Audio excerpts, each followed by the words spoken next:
ಸ್ನೇಹಿತರೆ, ಹೊಸ ವರ್ಷದ ಮೊದಲ ದಿನ ₹1 ನಾಣ್ಯವನ್ನು ಗುಪ್ತವಾಗಿ ಈ ಸ್ಥಾನದಲ್ಲಿ ಇಟ್ಟುಬಿಡಿ. ಮನೆಗೆ ಸುಖ ಸಮೃದ್ಧಿ ಬರುತ್ತದೆ, ಬಡತನ ನಾಶ ಆಗುತ್ತದೆ.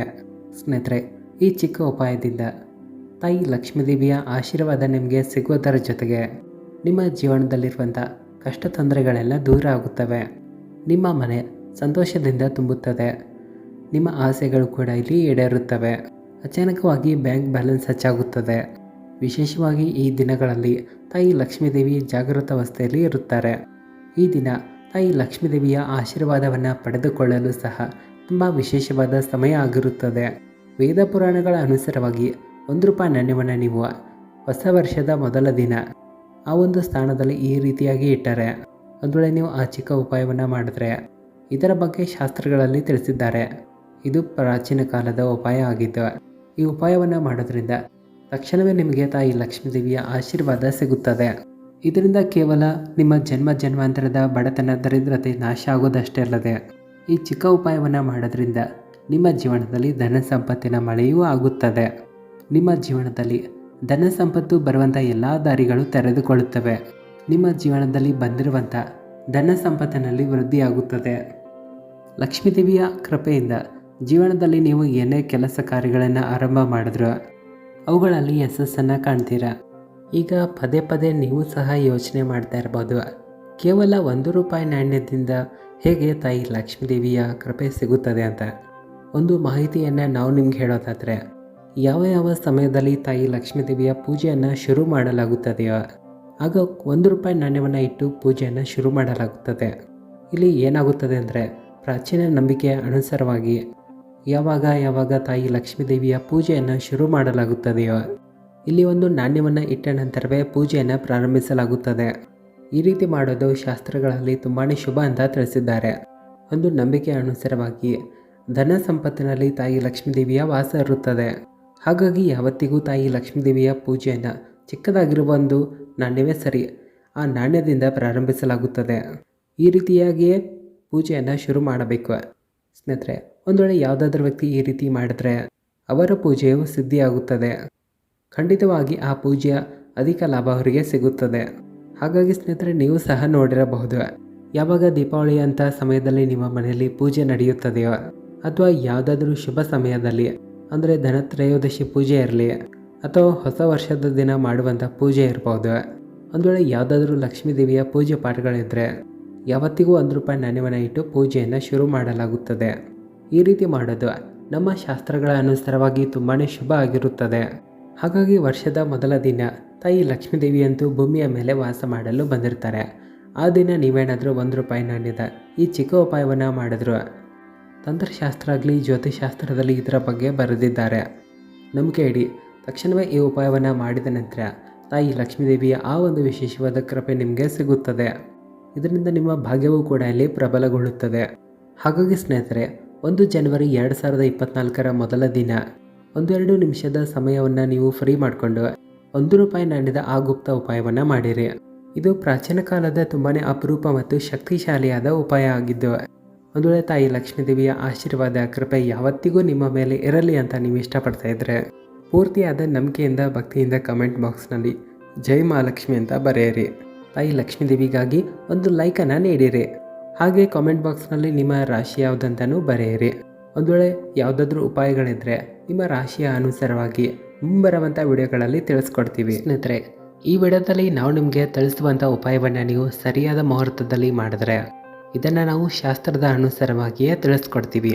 ಇದು ತುಂಬಾ ಚಿಕ್ಕದಾಗಿರುವ ಉಪಾಯ ಆಗಿದೆ. ಇಲ್ಲಿ ನೀವು ಮಾಡಬೇಕಾಗಿರೋ ಕೆಲಸ ಏನಿದೆ ಅಂದರೆ, ವರ್ಷದ ಮೊದಲ ದಿನ ಸಾಯಂಕಾಲ ಸೂರ್ಯಾಸ್ತ ಆದ ನಂತರ ಒಂದು ಹಿತ್ತಾಳೆಯ ಬಟ್ಟಲನ್ನು ತೆಗೆದುಕೊಳ್ಳಿ. ಒಂದು ವೇಳೆ ಹಿತ್ತಾಳೆ ಇಲ್ಲ ಅಂದರೆ ಸ್ಟೀಲ್ ಬಟ್ಟಲವನ್ನು ತೆಗೆದುಕೊಳ್ಬೋದು. ಅದರಲ್ಲಿ ಪೂರ್ತಿಯಾಗಿ ಗಂಗಾಜಲ ಅಥವಾ ಯಾವುದಾದ್ರೂ ಪವಿತ್ರವಾದ ನದಿಯ ನೀರನ್ನು ತುಂಬಿರಿ, ಅಥವಾ ಶುದ್ಧವಾದ ನೀರನ್ನು ಹಾಕಿದ್ರೂ ನಡೆಯುತ್ತೆ. ಅದರಲ್ಲಿ ₹1 ನಾಣ್ಯವನ್ನು ಹಾಕಿರಿ. ನಂತರ ಈ ಬಟ್ಟಲನ್ನು ತೆಗೆದುಕೊಂಡು ಹೋಗಿ ಮನೆಯ ಮಾಳಿಗೆ ಮೇಲೆ ನೀವು ಇಡಬೇಕು. ಇಡೀ ರಾತ್ರಿ ಮನೆಯ ಮಾಳಿಗೆ ಮೇಲೆ ಇರಲು ಇದನ್ನು ಬಿಡಬೇಕು.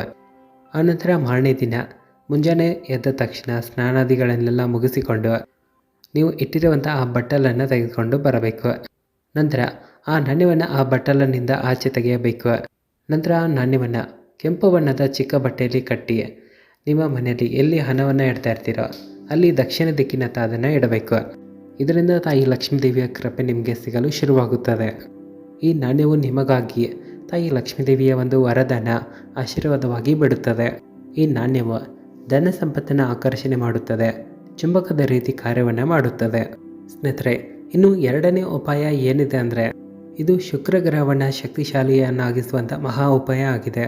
ಸ್ನೇಹಿತರೆ, ಒಂದು ವೇಳೆ ನೀವು ಜೀವನದಲ್ಲಿ ತುಂಬ ಶ್ರಮ ಪಡ್ತಾ ಇದ್ದರೆ, ತುಂಬ ಕಷ್ಟಪಡ್ತಾ ಇದ್ದರೆ ಇಲ್ಲಿ ಅದರ ಫಲ ನಿಮಗೆ ಸಿಗ್ತಾ ಇರೋದಿಲ್ಲ. ಒಂದು ವೇಳೆ ನಿಮ್ಮ ಬಳಿ ಹಣ ಬಂದರೂ ವ್ಯರ್ಥವಾಗಿ ಅದು ಖರ್ಚಾಗಿ ಹೋಗ್ತಾ ಇದ್ದರೆ ಇದಕ್ಕಿರೋ ಮುಖ್ಯ ಕಾರಣ ನಿಮ್ಮ ಶುಕ್ರ ಗ್ರಹ ತುಂಬ ದುರ್ಬಲವಾಗಿರುತ್ತೆ.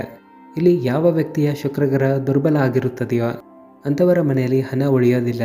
ಹೊಸ ವರ್ಷದ ದಿನ ನೀವೇನಾದರೂ ಆ ಗುಪ್ತ ಉಪಾಯವನ್ನು ಮಾಡಿದ್ರೆ ಅದರ ಬಗ್ಗೆ ಈಗ ನಾವು ನಿಮಗೆ ತಿಳಿಸ್ಕೊಡ್ತೀವಿ. ಅದರಿಂದ ನಿಮ್ಮ ಶುಕ್ರ ಗ್ರಹ ಕೂಡ ಶಕ್ತಿಶಾಲಿ ಆಗುತ್ತದೆ. ಈ ಉಪಾಯವನ್ನು ಸಹ ನೀವು ಹೊಸ ವರ್ಷದ ಮೊದಲ ದಿನ ಸಾಯಂಕಾಲದ ಸಮಯದಲ್ಲಿ ಮಾಡಬೇಕಾಗುತ್ತದೆ. ಇಲ್ಲಿ ₹1 2 ನಾಣ್ಯಗಳನ್ನು ನೀವು ತೆಗೆದುಕೊಳ್ಬೇಕು. ನಿಮ್ಮ ಮನೆಯಲ್ಲಿರುವಂಥ ದೇವರ ಕೋಣೆಗೆ ಹೋಗಿ ಈ 2 ನಾಣ್ಯಗಳನ್ನು ನಿಮ್ಮ ಬಲಗೈಯಲ್ಲಿ ಹಿಡ್ಕೊಳ್ಬೇಕು. ನಂತರ ನೀವು ಮನಸ್ಸಿನಲ್ಲಿಯೇ ತಾಯಿ ಲಕ್ಷ್ಮೀದೇವಿಯ ಮಂತ್ರವನ್ನು ಜಪ ಮಾಡಿರಿ ಅಥವಾ ಅವರ ಬಳಿ ಬೇಡಿಕೊಳ್ಳಿರಿ. ಆನಂತರ ತಾಯಿ ಲಕ್ಷ್ಮೀದೇವಿಯ ಚರಣಗಳ ಹತ್ತಿರ ಅಂದರೆ ಪಾದಗಳ ಹತ್ತಿರ ಈ 2 ನಾಣ್ಯಗಳನ್ನು ಇಟ್ಟುಬಿಡಿ. ಇಲ್ಲಿ ತಾಯಿ ಲಕ್ಷ್ಮೀದೇವಿಯ ಪೂಜೆ ಪಾಠಗಳನ್ನು ಮಾಡಿ ಅವರ ಮುಂದೆ ಒಂದು ತುಪ್ಪದ ದೀಪವನ್ನು ಹಚ್ಚಿರಿ. ಆನಂತರ ಈ 2 ನಾಣ್ಯಗಳನ್ನು ನಿಮ್ಮ ಬಲಗೈಯಲ್ಲಿ ಇಟ್ಕೊಂಡು ಆ ದೀಪದ ಮೇಲೆ 3 ಬಾರಿ ಉಲ್ಟಾ ತಿರುಗಿಸಬೇಕು. ಇಲ್ಲಿ 2 ನಾಣ್ಯಗಳನ್ನು ನೀವು ಏನು ಮಾಡಬೇಕಂದ್ರೆ, ಒಂದು ನಾಣ್ಯವನ್ನು ನಿಮ್ಮ ಪರ್ಸ್ನಲ್ಲಿ ಇಟ್ಕೊಳ್ಳಿ, ಇನ್ನೊಂದನ್ನು ಹಣ ಇಡುವಂಥ ಕಬೋರ್ಡ್ನಲ್ಲಿ ಇಟ್ಟುಬಿಡಿ. ಇಲ್ಲಿ ಯಾವ ನಾಣ್ಯವನ್ನು ನೀವು ಪರ್ಸ್ನಲ್ಲಿ ಇಟ್ಕೊಂಡಿರ್ತೀರೋ ಆ ಪರ್ಸ್ನಿಂದ ಹಣ ವ್ಯರ್ಥವಾಗಿ ಖರ್ಚಾಗೋದು ನಿಂತೋಗುತ್ತದೆ. ನಿಮ್ಮ ಕಬೋರ್ಡ್ ಕೂಡ ಯಾವತ್ತಿಗೂ ತುಂಬಿರುತ್ತೆ. ಇನ್ನು ಮತ್ತೊಂದು ಚಿಕ್ಕದಾಗಿರೋ ಉಪಾಯವನ್ನು ತಿಳಿಸ್ತೀವಿ, ಅದನ್ನು ಸಹ ಸಾಧ್ಯವಾದರೆ ಮಾಡಿರಿ. ಹೊಸ ವರ್ಷದ ಮೊದಲ ದಿನ ಎಲ್ಲಕ್ಕಿಂತ ಮೊದಲು ನೀವು ತಾಯಿ ಲಕ್ಷ್ಮೀದೇವಿಯ ಪೂಜೆ ಪಾಠಗಳನ್ನು ಮಾಡಿರಿ. ಆನಂತರ ಅವರಿಗೆ ಸಿಹಿ ನೈವೇದ್ಯಗಳನ್ನು ಅರ್ಪಿಸಿರಿ. ಕೆಂಪು ಬಣ್ಣದ ಹೂಗಳನ್ನು, ಹಣ್ಣುಗಳನ್ನು, ವಸ್ತ್ರಗಳನ್ನು ಅವರಿಗೆ ಅರ್ಪಿಸಿರಿ. ನಂತರ ನಿಮ್ಮ ಬಲಗೈಯಲ್ಲಿ ₹1 ನಾಣ್ಯವನ್ನು ತೆಗೆದುಕೊಳ್ಳಿ.